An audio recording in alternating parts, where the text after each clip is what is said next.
Welcome to Voice for Infection Prevention, where we explore the latest developments, challenges, and insights in the field of infection prevention and control. With a passion for promoting patient safety and healthcare excellence, we're excited to bring you engaging discussions with experts, leaders, and innovators in the field. So whether you're a seasoned professional or just beginning your journey in infection prevention, welcome to the conversation. This is Voice for Infection Prevention. Welcome back to Voice for Infection Prevention. Today I'm joined by Linda Dickey, a longtime infection prevention leader whose career reflects just how this profession has evolved over the years and how much of its success still comes down to relationships, curiosity, and a willingness to keep growing. Linda's journey into infection prevention wasn't something she planned from the beginning. She started in nursing, found her way into the field unexpectedly, and went on to build a remarkable career spanning community hospitals, academic medicine, program leadership, national professional service, and extensive work in areas like healthcare construction and the built environment. In this conversation, Linda shares what surprised her most when she first entered infection prevention, how the role changed as the industry moved toward greater accountability and public reporting, and why she believes the people side of the work is just as important as the technical side. We also talk about leadership, team design, career growth, the value of professional involvement through APIC, and what she has learned from helping shape the field over time. If you're interested in the evolution of infection prevention, what makes someone successful in this work, and where the profession may be headed next, this is a conversation you won't want to miss. Let's dive in. Okay, so you've had a long career, which is awesome. So I want to start at the beginning and kind of start with what I ask really everybody is, when you were in school, did you have in your head, like, were you planning to go into a career in infection prevention? Or was that something you found out well after college? Yeah, I would think probably just about everybody of my vintage would say that they had no clue that there was even a job like this out there. I didn't even really understand what epidemiology was. Yeah. So no, I had no knowledge of infection prevention and no career direction that was intended to go in this direction in the beginning. Yeah. So what did you go to school for, initially at least? Initially, I went into nursing, and that was primarily at my mother's prompting because she wanted to make sure I could always feed myself, and she knew that I'd always be able to get a job if I was a nurse. She was a product of the Depression, so she really felt like it was important for a woman to be able to take care of herself, and she knew that I could do that through nursing. So she and so how long did you end up spending as a nurse before you were exposed to infection prevention and the idea that was even a job? Yeah. Well, I had kind of a bit of a circuitous route. I went into actual nursing for a couple of years, and then I actually worked for a group called Up With People, a musical traveling sort of international group. And I traveled with them internationally for a few years as a nurse. And that was a hoot. It was a lot of fun. And then I got out of that and went to work in a hospital. And the head of the infection prevention program actually approached me and said, "Have you ever heard about infection prevention?" And I said, no, and I have no idea what you guys do. And so she gave me a copy of the APIC curriculum at the time. Okay. And she said, well, look through this book. And it was huge. And I thought, wow, this is a pretty big book. But as I started flipping through the chapters and, just looking at it, I thought this really looks interesting. And so I went from critical care nursing, which I knew that I wasn't happy in that. and I tried infection prevention, and I really liked it. It was a good fit for me from the very beginning. Okay. So I'm curious. So this is back in the early 90s, I think, when you were first getting exposed to the job. Now, I'm curious. Obviously, infection prevention there's certainly more of a focus around that now. But back then, they obviously came to you with this job, but like, had you interacted with the infection prevention professional at that point? Or like, were they very engaged in what you were doing, or was this totally a new concept for you? It was a totally new concept for me. I had never, when I worked as a bedside nurse, I had never had any interaction with infection prevention. I didn't know they existed. I'd never seen any data from infection prevention. So, I mean, I didn't even know the department existed. Wow. And that should have been a little bit of a clue to me that at least at that time, there was no required data reporting. There was no, at that time we were putting our data forward, but there wasn't a whole lot of interest, to be quite honest. I mean, physicians didn't want their patients to get infections, but it was still fee-for-service medicine. So the hospital would get paid for every day the patient stayed in. There were no DRGs there, and so, I mean, yes, people wanted to prevent infection, but the hospital actually made money with complications, and it was unfortunate, but there wasn't an economic driver at all to prevent infections. Right. I'll just put it that way. Yeah. Over time, we started seeing the economic model change. And, when DRGs came in and there was a set fee for taking care of certain conditions, complications, whether it was an infection or any other type of complication, started to cost money. And that kind of started getting people's attention a bit. But, fast forward to when data started to be required to be reported, and they started tying reimbursement to outcomes, then it got, oh, wait a minute, can we see that? Can we see that again? Like, well, we've been showing this to you like 15 years, but it got very real at that point. So you were in that role, it looks like, for about 8 years before you ended up switching healthcare systems. But in that first role, obviously it was brand new. You were learning a lot. What was your biggest surprise? Like, I know a lot of times, like an infection preventionist will get in the role and then all of a sudden, like, oh, construction's part of like, I have to wear a hard hat today to see what's going on. Like, was there any element that happened? I'm sure you're learning new things every day, but was there ever like something that you hit where it truly was like, oh, wow, this is in my purview as well? Yeah. I guess I would say there are two things that really stand out. One is that it was amazing to me how pervasive infection prevention was. I had no clue that it's really pretty much a part of everything, from the kitchen to the roof of the building and everything in between.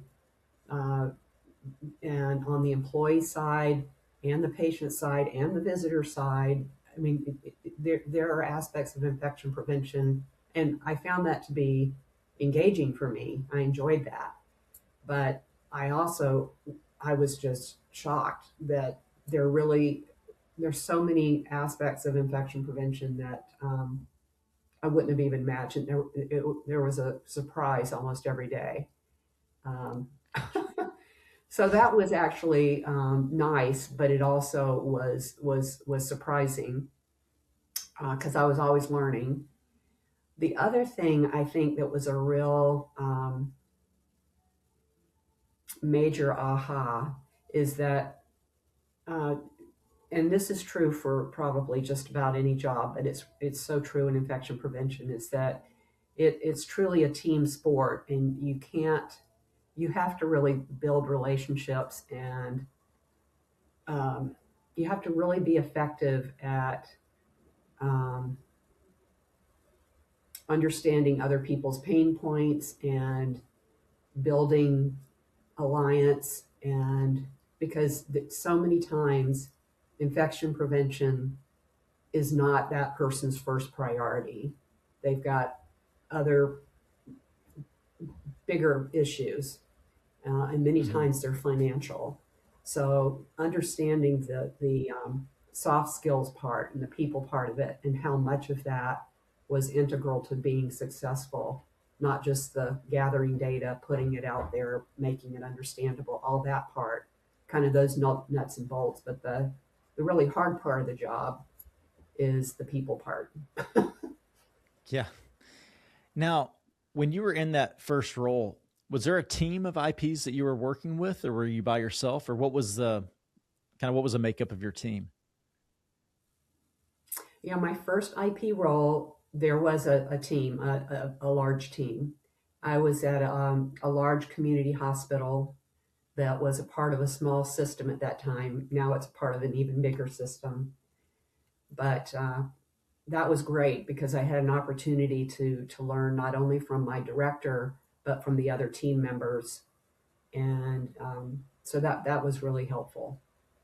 And one Good of the deal. things that my director told me in the very beginning is, she said, you're going to want to be a part of APIC, because that will network you with people not only in the, the town I was in, the city I was in, but across the state and across the country. And that's exactly what happened. Awesome.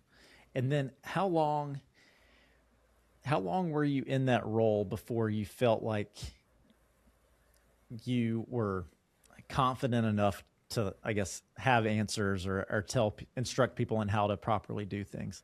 I mean, you're learning new things every day. I know there's never really a point where you stop learning in this career, but like, where did you feel like, okay, I feel like an IP now. I feel like Yeah. some sort of authority in this space. It took me at least 2 years. I mean, like I said, I had a team that I could ask questions of, which is a huge advantage. If I were by myself, I would have been calling APIC colleagues to say, what are you doing about this, or can you share your policy on that? But it took me about 2 years, and I got my CIC, my certification. I was nervous the first time I sat for it, but but it's surprising how much you assimilate, and you don't realize you're learning, but you are, when you take that exam. So Yeah. yeah, it did take it. It took about 2 years. Okay. That seems to be what most people say. So that's interesting. That was the case for you as well. And it looks like you stayed in this role for 8 years, and then eventually looks like went to a different health system. Now, and I'm just looking at your resume here. It looks like you kept a very similar title, but what led to that change? Did you just relocate, or what was the parameters there? Yeah, we were living in Florida when I first started my infection prevention career, and we decided to relocate to California to be closer to my husband's family. And it was through APIC where I found my position in California.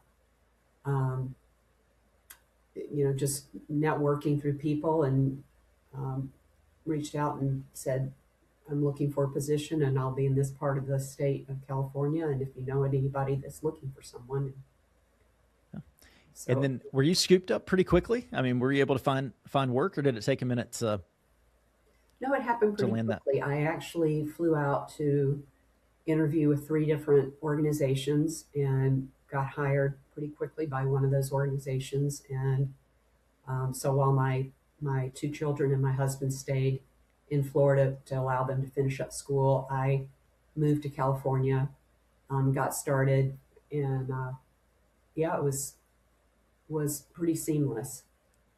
Awesome. And yeah, and it's like you stayed at that health system for 14, 15 years. So clearly it was a good Yeah, spot for you I to was land. actually there for 20.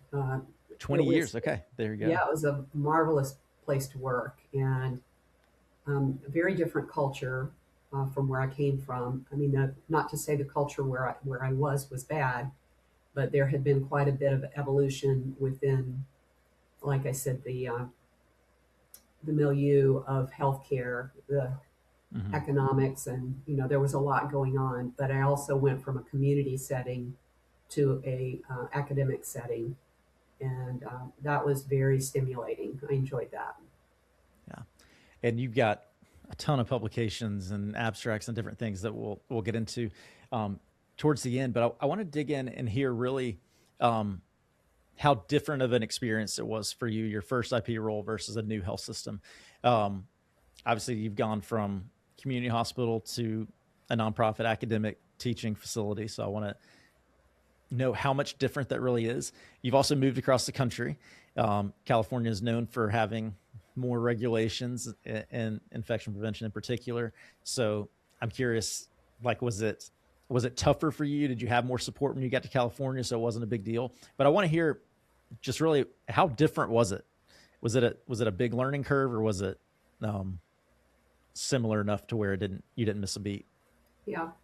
Well, one of the first things I noticed, it was super interesting to me, was that the culture, and I didn't know if this was like a West Coast thing versus being in Florida or the Southeast or whatever, because I grew up in South Carolina, but it felt so much more collegial. Like, I didn't feel the whole doctor nurse thing. It felt, I mean, there were physicians that genuinely would come to the infection prevention department and look for our assistance and our input. And they would, I mean, sometimes they would want to have us provide literature to show why we were advising what we were advising. But they truly saw us as a valuable resource. And I didn't feel as much, or I guess I should put it another way.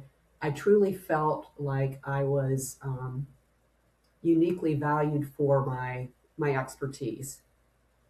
And not that I didn't feel that when I was in Florida, I just didn't feel it as much. It was much more of a battle at the community hospital to, if we had to ask for a change in practice, you really had to work at it. And there was just a really different culture when I got, and I didn't know if that was unique to the facility I was in, or if that was more, kind of a general thing. And yes, there were still struggles, but it felt really different.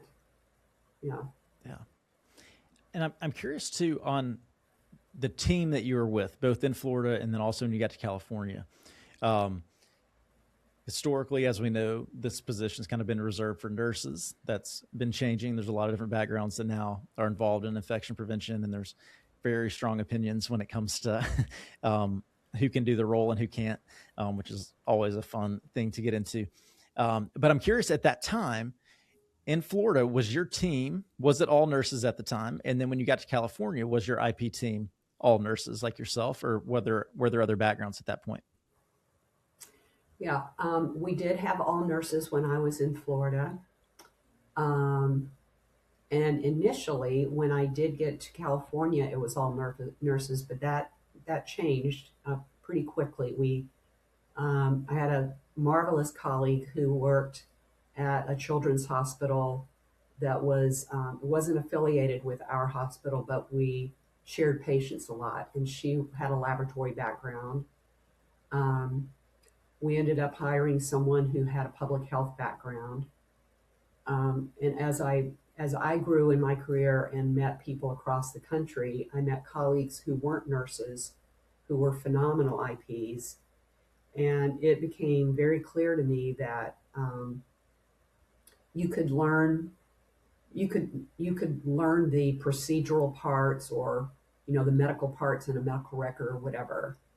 But there are a lot of ways that you can kind of come from this if you can understand the different lab pieces, the epidemiology pieces. the part that's the secret sauce is you truly to be, and I'm not saying that I was like Miss Super successful in my career, but the people that I have seen that are amazingly successful are really good in their soft skills, their people skills.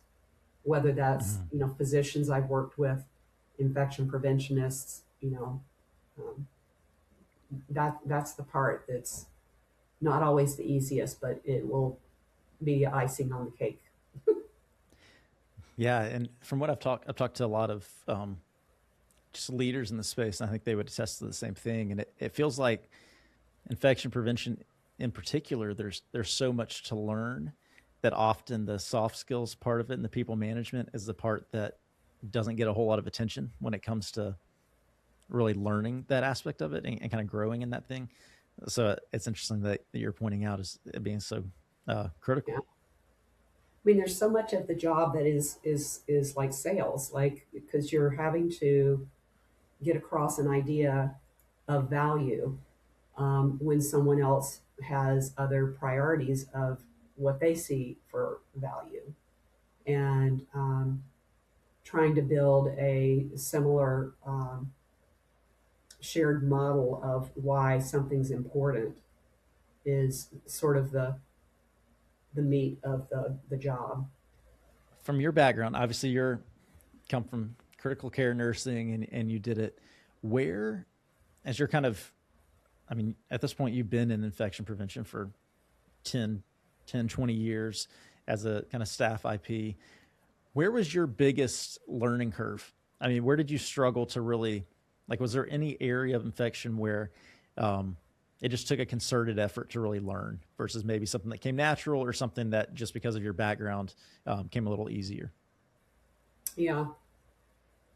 Well, after I got to California, I did have an opportunity to um, get more involved on the construction side. And that was an area where I knew nothing. I knew nothing about the built environment. I knew nothing about heating, ventilation, and systems, plumbing systems, architecture. I didn't know any of that. And slowly over time, that actually became my area of expertise.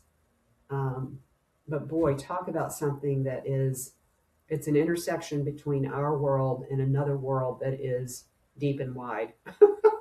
It um, and it's, I think it's going to be a huge career opportunity in the future for other IPs. But that is an area that I found like it's like peeling an onion. The more you learn, the more you peel it back, the more you realize there's more to learn. Again, looking at your resume here, at some point, pretty quickly, it appears, after 2 or 3 years in California, it looks like you got promoted up to a director level position. Now, correct me if I'm wrong, but it looks like that's your first kind of management position, at least in infection prevention. So, was that a job that was open that you just applied for? Was that like how did that promotion happen? Well, there wasn't a position, but I was itching to grow. And so I let my director at the time know that. The director that I reported to at the time, all of us in the infection prevention program reported to the director of quality. So we didn't have a leadership role in infection prevention. Okay. And she also had all of case management. So she had a lot on her plate. She had all of quality, all of infection prevention, all of case management. I can't remember if she had even more than that. But I let her know I wanted to grow. And so eventually, like, within that year, she was able to work with her superior, and they created a leadership, a manager role. And I stayed in that role for a few years before I moved up to a director role. Was there was there something in particular that you wanted to grow in, or like what was the? I guess I'm just trying to understand the kind of psychology. Like, did you feel like you had a pretty good handle on anything and you just wanted a new challenge, or or what was the motivating factor to really kind of push for that next, or push for growth in the career? Well, I think part of it was I felt like I wanted a new challenge, and I felt like the program, the infection prevention program, would benefit from having having a leadership structure that was within the infection prevention program. I had never been in a leadership position before in nursing, but I had done other things outside of nursing that showed that I enjoyed. Um, I enjoyed engaging with people as peers, but I also enjoyed mentoring, and I liked looking at the bigger picture and creating sort of a programmatic level um, structure. Uh, you know, looking at a risk assessment, figuring out how we were going to tackle something. What departments do we need to prioritize partnering with? And I found that those things were interesting to me. So, Yeah. and you know, I did want to grow financially as well. I was the head of my household, and I just felt like I needed to move forward. I ended up getting, well, I had already gotten my master's degree in public health before I left Florida, but I was toying with Okay. the idea of a PhD, and did I want to go that direction? I ended up talking with another colleague in APIC, and she really picked my brain and said, well, you know, what kind of things are of interest to you, and what do you want to do? And I found that I really didn't want to chase grants and write papers, and I that that wasn't of interest to me in terms of, you know, my main driver. And I knew that I could write papers without having a doctoral degree, so I kind of Yeah. let that go. But I did have an itch for not only being a part of a team, but being a leader of a team. Huh. And I want to ask about that master's degree that you pursued. I've heard different things from different people, so I'm curious from your standpoint, um, how how much did that? It was an MPH, correct? Yeah. How much did that help your career? Like in hindsight, having gone through it, was that beneficial to you? Like, is it something that was applicable, or was it ultimately just letters at your name that make you look better on paper? Yeah. No, I think that it definitely helped my career. Um, I think it helped my pay.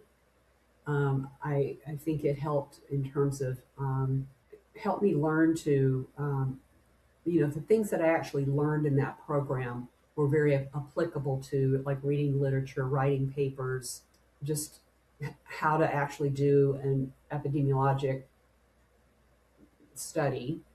Hmm. That was all helpful, and also I think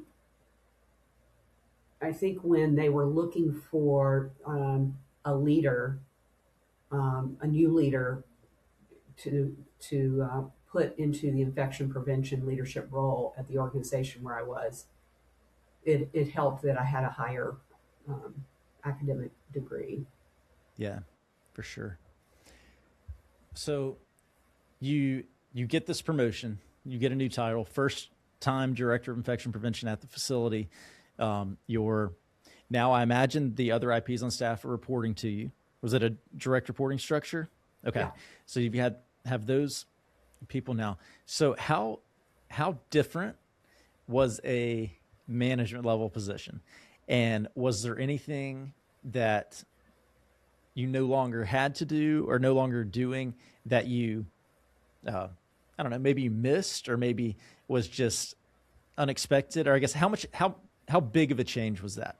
I mean, obviously you get a pay increase, people are now reporting to you, but I imagine your day to day kind of changed as well. So how different was that role, and was it what you had in mind? Um, I did less surveillance. We were still a pretty small team, so I was still involved with surveillance, but I wasn't doing as much of it. Uh, there, it was where I really started learning a lot about dealing with um, personnel issues. To be quite frank, Yeah. and I know, when you're not in a leadership role, you don't have to manage other people. You don't see their salaries. You don't hear their aspirations for how they want to grow their careers. You, but then you start looking like, well, what would keep you engaged here? What do you like about your job, and what is burning you out? You start thinking about those kinds of things because you want to be able to retain people and keep them engaged, and you start noticing. I mean, people do this anyway, like in their families or among their friends or whatever. You'll look and see how people interact with each other and what's causing conflict and what brings out the best in people. But when you're responsible for that among your work team, uh, you pay a whole lot more. You pay, well, I shouldn't say you pay a whole lot more attention, but you pay sort of a different attention because it's your responsibility to engage those people and grow those people. And so that was good. I enjoyed that. It's a big responsibility, but that's part of, when you step into a leadership role, that's what you're asking for, is to lead, to help engage people and help to find out what their pain points are. And then you stayed in this role for a long time, and you had various versions of that title. Looks like you got a senior director at some point, and kind of additional responsibilities. I'm curious. I kind of want to look at. I mean, you were hiring new IPs, you were managing people, and so having done that for a long time, was there any like trait in an individual that you could like spot to be like, okay, if you have that, then you'd make a great IP? Or is there, I don't know, is there any commonality that you kind of maybe look for, or that you just kind of know that, okay, if I hear this comment, then it's like, okay, she may have it. Like she might be made for this. Because it's a special person, right? It's a special person to work in infection prevention and actually grow in it. So I'm curious what you've noticed. Yeah, what have you noticed that kind of identifies that person in your mind? Well, I think you do have to be a person who listens well and can figure out or has an interest in building consensus. At the same time, you have to also look for someone who, I mean, building consensus to me means someone who has a opinion about something, but they listen to the other person, and you can work through all the difficulty um, without either person having to completely roll over. And that's not an easy thing to do. Um, and it's not an easy thing to always kind of suss out in an interview. So, you ask a lot of questions about how do you handle conflict? How do you work through conflict? How do you, when you really feel like something's not going in a direction that you think is right, um, what do you do with that? Do you go up the chain of command? How do you handle it as you do that? Those kinds of questions and how people work through that, I think, are the critical parts of being successful in the job. You do have to have people that are pretty attentive to detail. Um, they have to be able to kind of like understand data, but Mm-hmm. they won't be successful if they can't work through conflict with other people.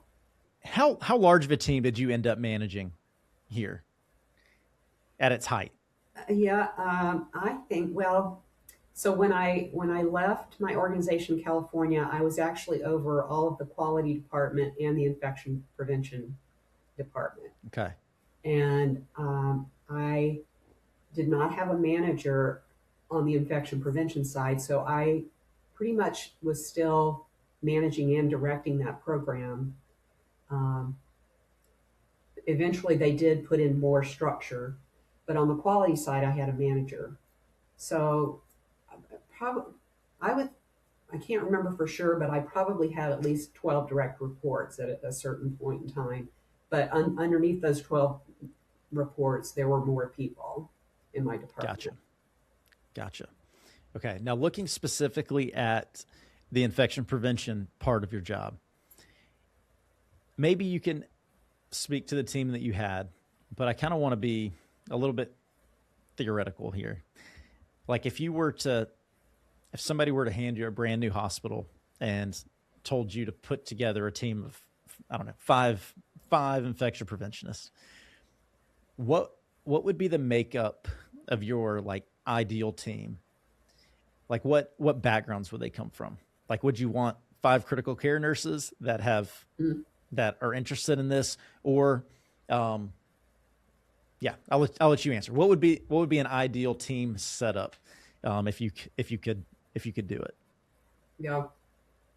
Well, I ideally I'd love to have somebody that had a public health background, someone that had a laboratory background, someone that had maybe a nursing background, particularly if they had exposure to either the OR or some sort of a procedural area. I would, quite honestly, if there was someone who had a background in, academically, those would be the things that I would be looking for. But in terms of experience, if I had someone who had worked with environmental services, there are people that have been responsible for facilities and environmental services, and like they're completely not clinical. And I've often wondered, could those people come into infection prevention?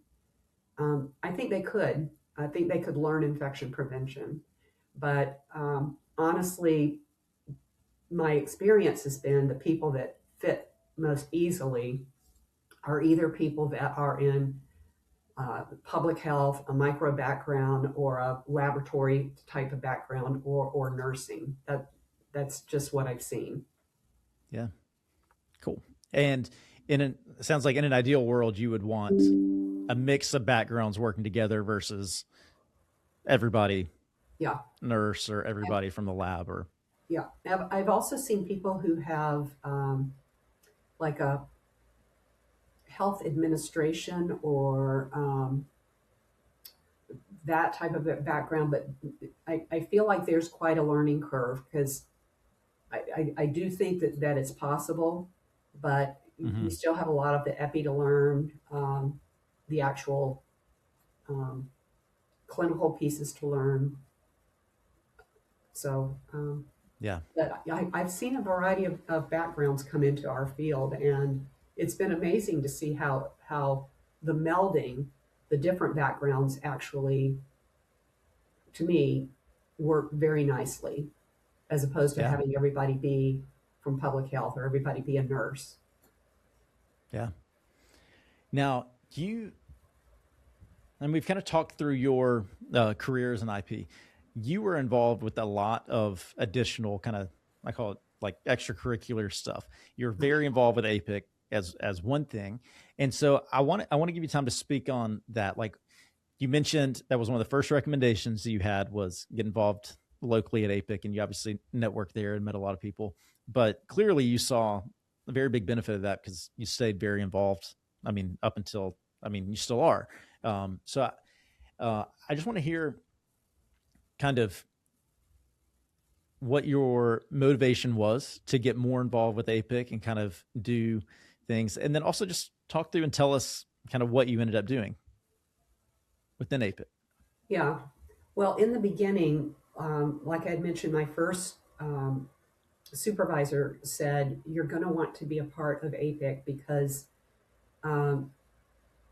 you'll learn so much from your colleagues at other facilities, and you're going to meet people across the state and across the country, and you can help each other. And she was spot on. That's exactly what happened. So if I had a question about something um, that I wanted to know, well, how are people doing it at a different facility? Or, like if we, even though we were a larger team, we didn't have the answers to everything as well. So I could pick up the phone, or eventually, because when I got into this, we didn't have email. Can you believe it? Eventually, I could email someone and say, what are you doing about this, or can you share your policy on that, or whatever. And when I went to the APIC conferences, I started meeting people. I've made lifelong friends, but it was just so valuable to be able to get a perspective on what things look like, not only across town, but on the other side of the country. What are you, how are you getting your surgeons engaged in changing bathing for patients, or, just whatever. And you can reach 4, 5, 6 people and ask them a question and get some great ideas. So, and then I realized, and this was just maturity on my part, is that an organization, no matter what the organization is, it doesn't stay healthy on its own. It has to have engaged members who are willing to step up. And we saw that in our local chapter. Everybody was so busy. We had lives, families, jobs, whatever. So to volunteer to even go as a chapter member and then step up as an officer, it took time and it took effort. But yeah. I'm realizing, that doesn't happen like magically. And everybody else's plate's as full as my plate is. So I felt like it was my professional duty to be able to help make our profession strong by participating in that process in whatever way I felt like I could at the time. So I served in different roles in my local APIC chapter and at the state level. And then at some point, someone at a national level at APIC said, have you ever thought about getting engaged at the national level? And I just hadn't seen myself in that role or whatever. And so that evolved as well, which was an amazing experience. But it was the same thing. It's like an organization needs people who really care about the profession and care about the organization to get engaged, to help move it forward and set strategy and make decisions. So it just kind of evolved over time. Yeah. And then you ended up becoming president, right? Elected president at APIC? Yeah. Which I would have never in a million years had seen myself in that role when I first started. I remember going to my first APIC conference, and you see this person talking to the audience and you're like listening, but I would have never gone, I'm going to do that someday. I'm sure there are some people that think that way, but that never even crossed my mind. But it was probably one of the highlights of my career, is serving as APIC president. Yeah, that's amazing. And those are 1-year terms, is that correct? Yes. So you serve as president-elect and then president and then past president. So it's a 3-year commitment, but your busy year is your year as president. Yeah. No, that's amazing. And also you've got on here, you've done a lot of, abstracts and articles and book chapters and then posters over the year and different presentations. So I'm wondering, like, when did that start up in your career? Like, did those types of things happen more once you got to the director level, or was it something that you started kind of messing with early on in your career? When did that, I guess? It actually started, I did a couple of small things before I got into a leadership role, but it was more like the encouragement of other people, the physicians in our program, other colleagues who said, do you want to join in on this, or is this of interest? And I also realized that we were doing things that um, were worthy of publishing, and for people to know things, or to just share our experience, or our, something we discovered or whatever. So again, it was one of those things where it was like, well, if people don't contribute, don't do this, none of us benefit. It did grow over time. I also, right after I got to California, I went to take a class on healthcare construction. And the woman who was teaching it, along with a couple of other faculty, was an infection preventionist named Judine Bartley. And she contacted me afterwards and said that she was not going to be able to continue teaching. So she asked me if I would be interested in becoming faculty for this course. And so over the years with that, I started learning more in that whole construction space, and did a lot of speaking and writing about that. You have done so much. I'm amazed at how you're able to accomplish it all. You have a lot of things vying for your attention here. So this is great. And we've kind of gone through and covered a lot. So I am curious, as you know, like a lot of our listeners are people kind of newer or like early on into their infection prevention career, and kind of probably want to grow, or just kind of, I don't know, putting their toes in the water and figuring out if this is a space that they really like want to be in. So I just want to hear from you, like, I don't know, any encouragement to people kind of exploring it. Like, what did you learn to really love about the industry that you can't get anywhere else? Or maybe is there anything specific that might be a good sign that's like, you know what, this isn't for me? Like, if you're not this way, then this industry may not be your path. But yeah, anything you can speak to regarding that, I think would be helpful for some of these people. Well, I have to say, for myself, I was never bored. It was a career that there was always something going on. It might be a real fire, and there were plenty of hair on fire days. And there were days that I was so tired, I would go home and lay in bed, and I was exhausted. And I can't say that there won't be those kind of days for people, but you have to find the actual work itself engaging. I think the subject matter, and you have to feel okay with the fact that we're doing something that you'll never see the fruit of. Meaning, if you prevent something, it doesn't happen. People go out the door, they never got an infection. We'll never be face to face with a lot of those patients. So the joy of the job is very behind the scenes. It's the joy in the teamwork. It's the interest in the actual body of work. But at least I think most infection preventionists don't have a front-facing role. And that's got to feel okay. I think for people that really want a patient engagement, front-facing role, this isn't for them, because most infection prevention positions are, we're more engaged with the staff and the physicians and the administration. And, maybe to some degree there's some patient teaching or family interaction, but it's more like behind the scenes. So you've got to be okay with that.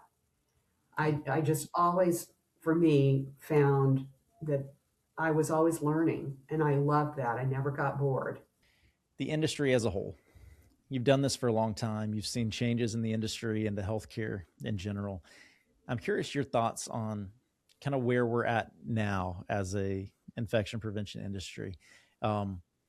my question, I guess, is what do you think is the biggest challenge we're facing today as an industry or as an infection prevention community? And second part of that question is, are you optimistic with what's ahead? Well, I guess what we're seeing in infection prevention is what I think the healthcare and maybe even the just science in general is dealing with, is that there are many people out there who don't always believe the science. And I think the saddest part for me is to see how many people, how we're going backwards around vaccination. We're living it right now with measles. Mm-hmm. And it's going to take people, it's probably going to take deaths. It's going to take people losing their hearing, children. It's going to take a while to get that turned around. I do believe it will happen. I think the future of medicine and what that's going to look like is going to be completely different with what's happening with gene therapies. But this whole thing of a disbelief in the science it's a real thing.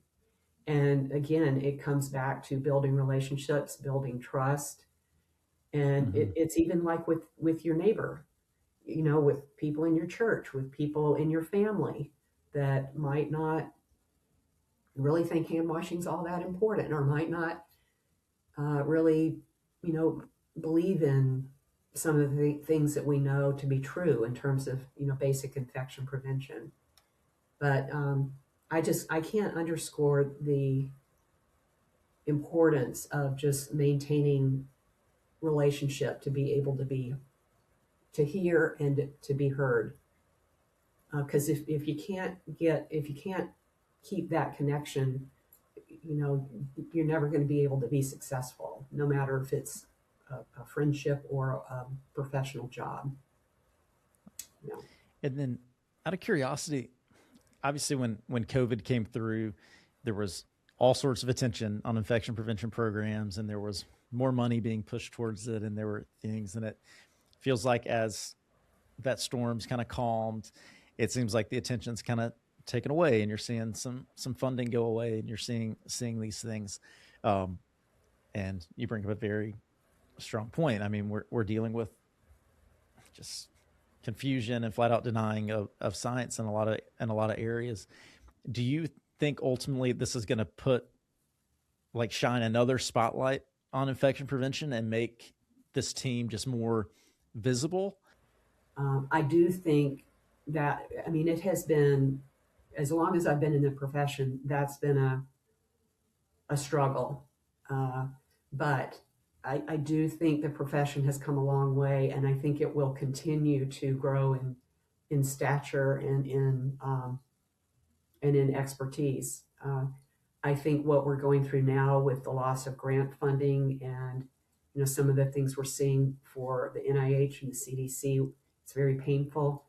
But I believe things will pass. This too, like bad gas, shall pass. And and I believe that. I believe that we just have to continue to do what we know is right. We have to continue to put forward our best and hold together as a big team. Yeah. Okay. I lied. I have one more question now because I'm just kind of curious your thoughts on it. When it comes to reporting structure, what do you think makes sense, or where would you like to see the industry go? I mean, you see infection reporting to many different things. Sometimes it's quality, sometimes it's a CNO. So, you're seeing some AVP and VP positions of infection prevention these days where they get a direct report up to the CEO or some sort of C-level position. What do you think makes sense, or what would you like to see the industry? I mean, should there be a C-level infection prevention position? Like, should that be its own track, or does it make sense to fall under quality? Or what's your I don't know. Where do you think things are going? Well, I believe it looks different in different places because I don't think it's a one size fits all. I honestly think that depending on it really depends on how an organization is structured. I mean, ideally, an infection prevention lead, whether that's a physician or an infection preventionist or a dyad, would report to some C-level individual. And I've seen that be very successful through my own experience was to the chief medical officer. I say that because obviously the closer that your relationship is to someone who has a voice to the leadership at the very top of the organization, you're going to be able to bring your biggest issues, and hopefully if you can communicate them clearly, they're going to have less filtration to get to the top if you really are successful in communicating, what your concerns are. But having said that, I think an infection prevention program can be successful under quality or within quality. I've been in that situation, and I can tell you that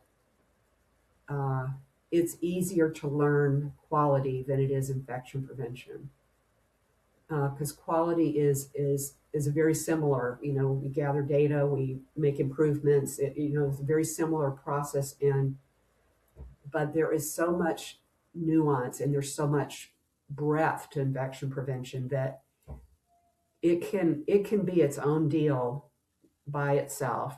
I just think that organizations often partner with quality because the data is sort of packaged that way outside of organizations. It goes up to the federal government that way. Infection prevention data is seen as quality data.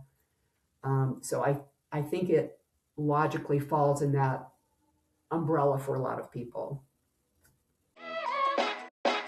Thank you for joining us on this episode of Voice for Infection Prevention. We hope you found our discussions informative and insightful. Remember to subscribe to our podcast for more conversations with experts in the field, and don't forget to leave us a review to let us know what you think.